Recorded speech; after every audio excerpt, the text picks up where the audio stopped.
Lima tips and blog থেকে আমি lima আপনাদের সাথে আছি। খুবই গুরুত্বপূর্ণ এই ভিডিওটা, সকলের কাছে অনুরোধ ভিডিওটা অতি দ্রুত শেয়ার করবেন এবং আমাদের নতুন ইউজার এবং নতুন ভাই বোনরা কিন্তু জানতে পারবে।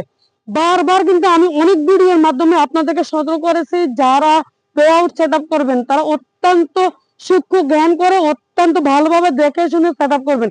এবং বারবার বলেছি, যার নামে টিন সার্টিফিকেট তার নামে ব্যাংক অ্যাকাউন্ট সেট আপ করবেন, তাহলে কিন্তু আপনারা আপনাদের কষ্টের উপার্জনের ডলারটা কিন্তু সহজে ব্যাংকে নিতে পারবেন। আর যদি একজনের নামে টিন সার্টিফিকেট দেন, অন্যজনের নামে ব্যাংক অ্যাকাউন্ট দেন, তাহলে কিন্তু আপনারা এরকম কিন্তু পেল্ড হয়ে যাবে। আপনার কষ্টের আপনার পরিশ্রমের ডলারটা আপনি ব্যাংকে আনতে পারবে না, এরকম পেল্ড করে দিবে। কাজে সবাই সাবধান থাকবেন।